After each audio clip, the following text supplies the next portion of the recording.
কেমন লাগছে দেবশ্রীদির সাথে এতদিন পর জুটি বেঁধে? ও আমার উই আর ফ্যামিলি ফ্রেন্ডস, কিছু মনেই হয় না, দু চারটে চাঁটি ফাটি মারি ব্যাস। ও আবার গালাগাল দেয় খুব, তো আবার ঠিক হয়ে যায়।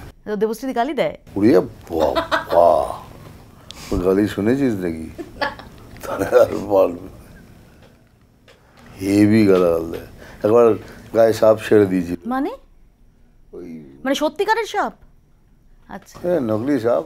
বাট তার আগে গল্পটা এমন সাজিয়েছিলাম যেখানে সাপ পড়ে, ওপর থেকে সেদিন পড়েছে একটা, এখানে গ্রিন রঙের, চলে গেল পুরো পুরো মানে সাজিয়ে ফাজিয়ে ঠিক সময়ে দেখে একটু জায়গায় টুক করে ছেড়ে দিয়েছে।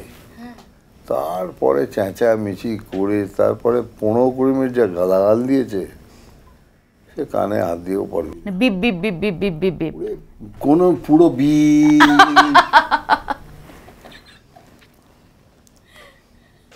তা ও আমার সাথে রিভেঞ্জ নিতে চায়, আমাকে ঝাল খাওয়াবে। ও ভীষণ ঝাল খায়। তো তুমি ঝাল খাও না? একদম না। তো আমি মুড়ি মাখি, তাই বলে আমি মাখবো, আমি বুঝতে পারিনি কেন বলি, ঠিক আছে পুরো সব কাঁচা লঙ্কা এরকম করে জ্বালিয়ে দিয়েছে, আর আমি খেয়েওছি।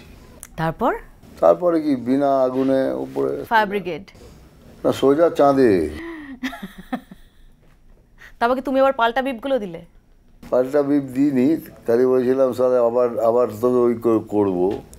বাট এইবারে এদের এই শুটিং আমাদের শাস্তিতে অনেকবার চেষ্টা করছিল মুড়ি খাওয়াবার, আমি খুব তাকে ছিলাম কিন্তু পারেনি।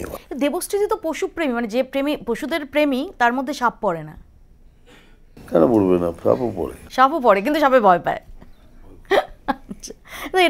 এবারের শুটিং এর একটা এরকম মজার কিছু, এই যে মুড়িটা বললাম না, ও ভালোবেসে মুড়ি মাখছে, কিন্তু আমার নজর ওর হাতে আছে। কখন সেই ওই কাঁচা লঙ্কা ঢোকাবে, কেটে এনেছিল কিন্তু ঢোকাতে পারিনি, আমার চোখ একদম ওইখানেই ছিল। আমি আমারটা তুলে নিলাম, মেখা খা এবার।